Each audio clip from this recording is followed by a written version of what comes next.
YT family. It's your girl Lovey with Blessed I Am. I miss you guys. I came to talk to you guys today on something that I saw on social media. I am actually on my way to make my rounds to pick everybody up. I hope you guys are having a wonderful day. And I also talked to someone on this morning that wanted me to do a video about keto. So this is the price of being bootleg and driving. That's the cost. I will be doing the video on keto and what I eat and how I plan. That'll be the next video. Might be the next video. It'll either be that or my winter refresh of the home. One of those two would be my next video. Alright, family, this video is for my darling, beautiful queens, my sisters. And it really bothered me on something that I read today. I logged onto my Facebook account and someone that I know shared someone else's quote about, oh my God, I'm sorry, people are driving reckless. Posted a quote about, I treat men the way I do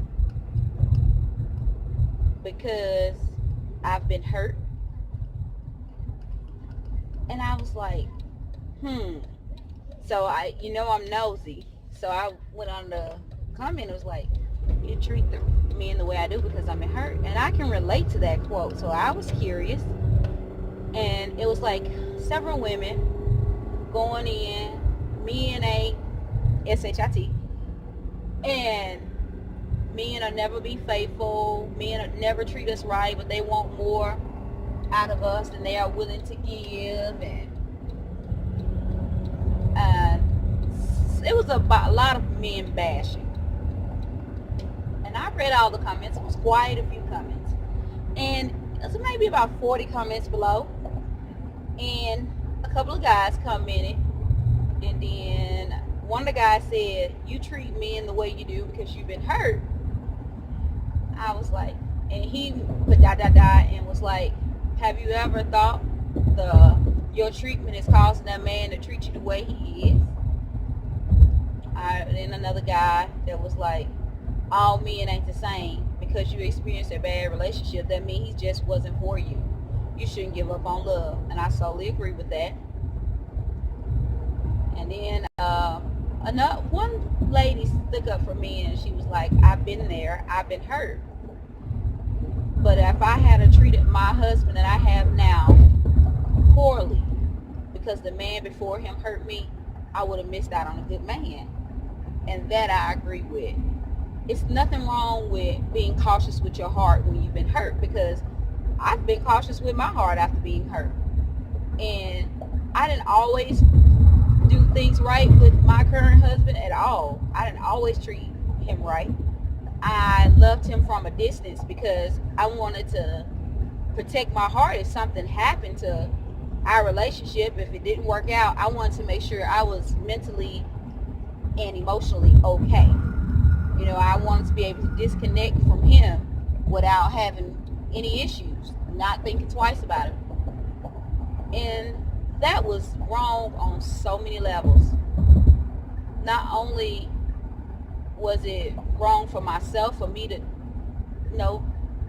live like that or be in a relationship like that. There's nothing to me that was worth that, and it was just sheerly I was fearful. I was fearful of being hurt again. And it took a lot of prayer, a lot of meditation, a lot of reading, a lot of thinking, for me to realize just because the person before him hurt me doesn't mean this man is. And I have to give him an honest chance at loving me. And once I did that, I must say, I have the most amazing, sweetest, understanding husband you could ever wish for. There's not a thing that I say, baby, I won't. If he has to sacrifice something for himself, he does it. And I was missing all of that. Not truly loving him the way he should have been loved at first. And I get it. After you've been scarred by men repeatedly, you know, you just be like, oh, I quit, I give up, I'm not doing it anymore, I'm gonna do me. I've been there too. I was in that phase at one point in my life. But now I realize how much I missed out on. It's nothing wrong with being an independent woman, because I've been that woman. Me and my boys have been straight. I knew that I would work 2 jobs. I will hustle for me and mine. But there's no greater feeling than knowing that I have a man that takes care of me. A man that's a real man that provides for me, that protects me. When I first got with my husband, I could change my own tire. I checked my own oil. I knew how to change my own oil. I could change my own spark plugs, air filter. I could put brakes on. My grandfather made sure I could do all those things to my car myself. I did not need a man to do any maintenance on my car. Thermostat, I can handle that. Put a belt on, I got that too. I don't need you to do that for me. But when I got with my husband, he used to be so angry at me when I would walk outside and pop the hood on my car. And he was like, what are you doing that for? You got a man. And my reaction was, I don't need a man.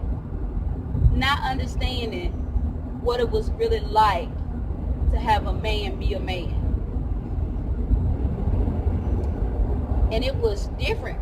It almost felt uncomfortable to have him do all those things for me, wait on me hand and foot, and just love me. That was like, okay, what you want? What you up to?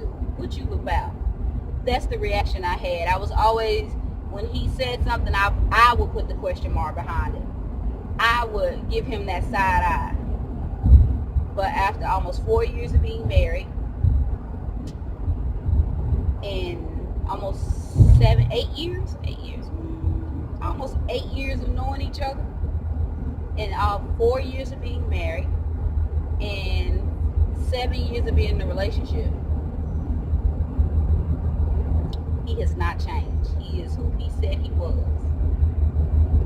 He also admitted that he had to learn. When he was younger, he made mistakes.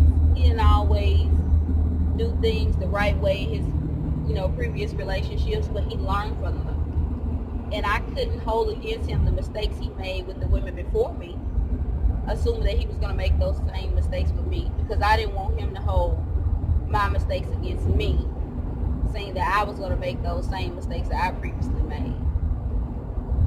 Because I have not been I'm not an angel by far. I've been on both sides. I've been the person that's done the hurting. I've been the person who's been hurt. I've been the faithful one in the relationship. I've been the cheater in the relationship. I understand. So don't say, oh, she don't understand. No, I understand. Please believe I understand. But now that I truly understand what a woman's role is and what a man's role is and how a relationship works and how God designed it to be, I couldn't be happier. Are we perfect? Not at all. Do we fuss? Yes. Do we disagree? Yes. Because we are two totally different people with two totally different lives and thoughts and life experience. So we don't always agree. But do we agree that we're in this for a lifetime? Yes. Is divorce an option for us? No. That's not even on the table. That's not a thought for us. That's not even an option. That's not an option. And we agreed on that before we even got married. That if divorce was an option, we don't need to be married. we anything else, counseling, therapy, minister speaking, pastor, whatever we need, we're willing to do. But divorce is not an option for us. Are we settling? No. We just realize that being married and being happy is a daily job. Because I'm not affectionate. I am not one of those cuddle buddies and all over you type of women. I wasn't raised in that type of house. My mom slapped you in the back of the head. That was your love lick for today. You know?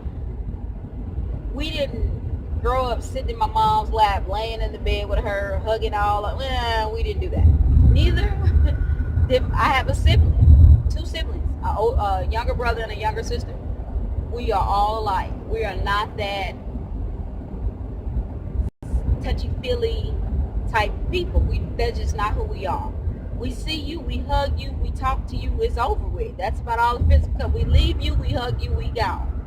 I don't have to be under you 24/7. But my husband is totally opposite from me. He loves to hug and kiss and hold. That's just who he is. And I had to learn to be accepting of that, and he had to learn to be accepting of the fact that, okay, this woman is weird. She does not want to hug and kiss all day. No, I don't. But that's just the way I was raised. So we're different in a lot of ways. A lot of ways we're different. But do we enjoy some of the same things? Heck yeah. We both love pool. Get us on the pool table and we'll be there all night. We both love hunting, fishing, country living. We enjoyed a lot of the same things. We like some of the same movies. We like weird stuff on TV, like NCIS, Law and Order, Special Victims Units. We like Criminal Minds. We like the Cooking Channel. We like the DIY Channel, Home Network. He loves vampires. That is not my thing. Teen Wolf is his favorite. That is not me. Anything with a wolf or vampire or something, he has probably seen it. But I've grown to actually like some of those shows, and I watch them with him. He's all about Marvel Comics. He loves them. I'm pretty cool on Marvel too. I think he's won me over on that one. But you know, it's just that even though we're different, and even though we like some of the same things, I think that what makes us work. We're a perfect balance of each other. Because I'm headstrong. I am very stubborn, and I'm headstrong when it's something I want to do.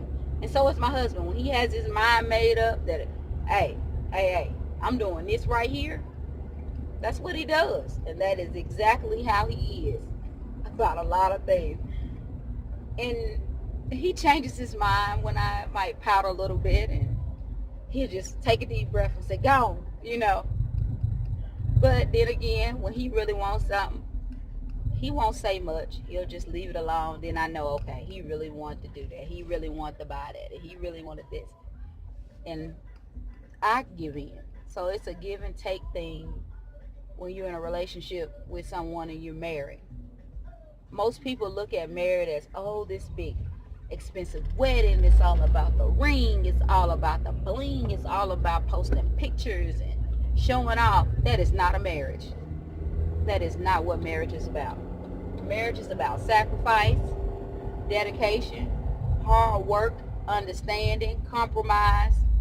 That's marriage. So many people are fooled by social media's idea of marriage. And if this is why you're getting married, because of what you see on social media, you are really setting yourself up for failure. Really setting yourself up for failure. That is not what marriage is. You're going to be highly disappointed because troubles come. Honeymoon phase does not last long. Just as soon as you feel happy, the devil will show up and show you how miserable he can make you so fast. But if you only got married for the bling and the dress and the wedding, you won't survive it when he comes to destroy your happiness. Because he'll use the very people that are close to you to make you miserable. Me and my husband, you guys would not believe how many people told us, oh, you guys are not right for each other. Oh, you don't need him, and he ain't this, and she ain't that, and she crazy. If I was you, I'd leave her. If I was you, I wouldn't, I'd be cautious around her. Y'all going too fast, and you shouldn't do this. We heard it all. And when we moved to, I moved first to Kansas. I moved to Kansas where we live now because we're originally from Mississippi. And you wouldn't believe how many people told my husband, man, that girl gone. She don't want you. Not knowing that he knew that I was leaving. And his intention was to come behind me after I found a place because I moved here to stay with my aunt until I found an apartment. I was here 2 weeks and I was in my apartment. I was here like a month and a half before he came. Everyone told him, oh, you'll be back. This ain't gonna work. Yeah, you'll be back down here with the rest of us. Yeah, you don't want that girl. That girl crazy and this and this. He hasn't left yet. She gonna put you out. I've never put him out. I never even threatened to put him out. That's something that we both agree that we don't do. I don't do that.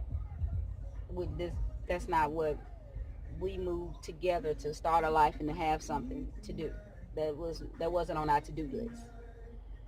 But it's amazing how people will try to poison your mind and your thoughts of what you think is best for you and actually tell you that. And if you listen to them and don't follow what's in your heart to do, you'll be miserable and lonely just like they are. And believe it or not, when we go home to visit, me and him laugh so much because the same people are doing the same thing in the same spots that they were doing it in when we left our hometown. The same people are sitting under the same tree, drinking the same brand of beer, doing the same thing they were doing when we moved here 5 years ago. So I'm like, wow. That just tells you how narrow-minded some people are. But I just wanted to share that. That just really bothered me to know that someone that I know is missing out on love because they don't want to take a chance. They don't want to seek something better than what they had, or they too afraid. Because love is a amazing, beautiful, wonderful thing. Love is awesome. Love is fantastic. Love is great. Do we wake up loving each other every day? No. You're not going to love each other every day. You're going to look at them and be like, I don't even like you. But that's part of being married. And I tell my husband all the time, oh, you make me sick. I love you, even though you get on my nerves. And he's like, I love you too, because you get on my nerves. And then we laugh about it and we go head on.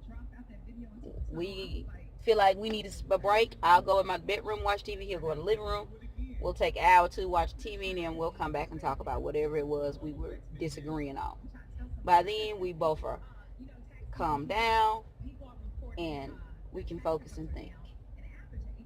And I have this magnet on my refrigerator that I got when I was working for Head Start that says, it has the trunk, the back seat, and the driver's seat. It has a picture of a person in the trunk, and their hair is standing up, and they're in that fight stage, and they're angry, and they have a person in the back seat that's sitting kind of pouting. And the person on the next picture is in the driver's seat, and they're smiling. You can't drive your vehicle from the trunk or the back seat. You have to be in the driver's seat.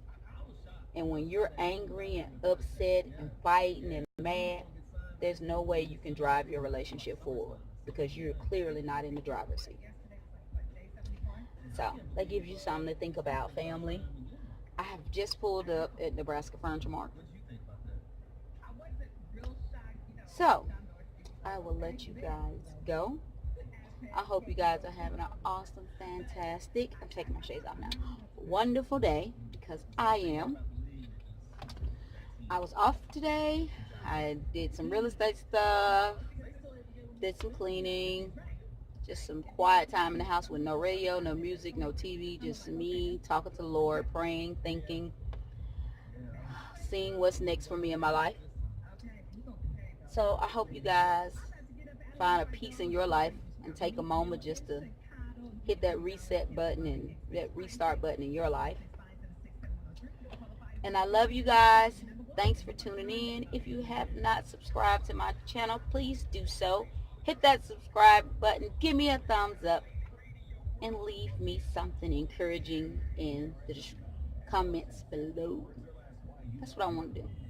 Leave an encouraging quote in the comments below. I like reading encouraging quotes. And if I might feature a few of them in one of my vlog videos on my Facebook page. All right, family, I love you guys. And remember, stay happy, stay healthy, and stay blessed.